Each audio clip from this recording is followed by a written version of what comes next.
عليكم ورحمة الله وبركاته. الحمد لله والصلاة والسلام على رسول الله. أشهد أن لا إله إلا الله وحده لا شريك له وأشهد أن محمدا عبده ورسوله وبعد. بھائیوں، ہمارا تفسیر میں سورۃ النساء چل رہا ہے. الحمدللہ ہم نے کل کچھ باتیں جو کہ عورتوں کے متعلق تھی، ایک عورت کو اپنی شوہر کی فرمانبرداری اطاعت کرنے پر اللہ تبارک و تعالیٰ اس کو کیا انعام سے نوازتا ہے، وہ ساری چیزیں بتائی گئیں.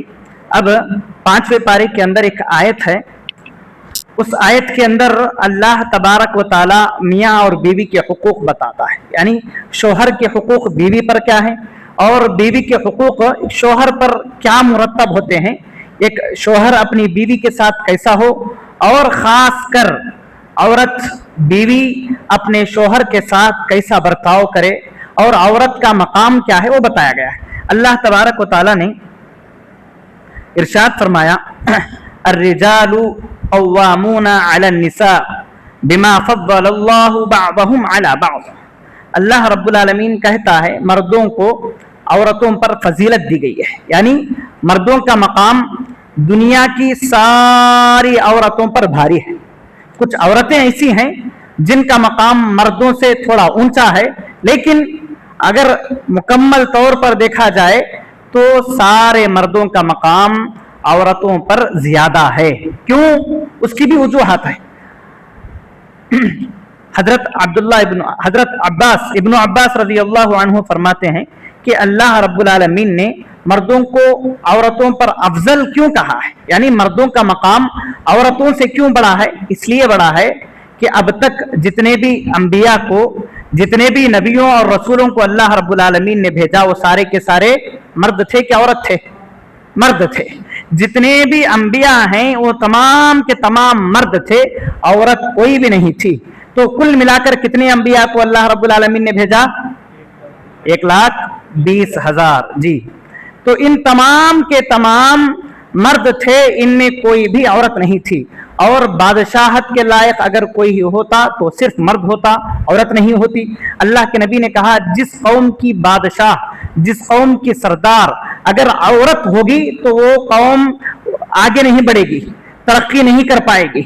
اور اللہ کے نبی نے یہ بھی فرمایا کہ مرد عقل کے حساب سے زیادہ آگے ہوتے ہیں، بہت زیادہ ہوشیار ہوتے ہیں، اور عورت تھوڑا کمزور ہوتی ہے. اسی لیے اللہ رب العالمین نے ان کو مردوں کا مقام اونچا قرار دیا اور عورتوں کا مقام مردوں کے بعد قرار دیا. دوسری وجہ یہ کہ بما فضل اللہ بعضهم علی بعض وبما انفقوا من اموالهم. مرد کی ذمہ داری یہ ہے کہ عورت کی پرورش کرے، عورت پر خرچ کرے. گھر کے جتنے بھی لوگ ہیں، گھر کے سارے لوگوں پر خرچ کرنے کی ذمہ داری اللہ رب العالمین نے مرد پر دی ہے، شریعت نے مرد پر دی ہے. تو معلوم یہ ہوا کہ عورت گھر کی ملکہ ہے، عورت گھر کی رانی ہے، عورت اپنے گھر تک سردار بھی ہے، بادشاہ بھی ہے، سب کچھ ہے، صرف گھر کے 4 دیواری تک.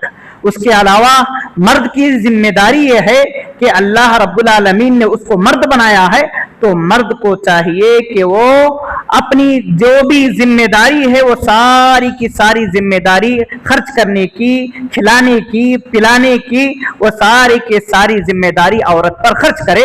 یہ اللہ رب العالمین اس لیے بھی مرد کا مقام تھوڑا اونچا قرار دیا ہے. ایک مرتبہ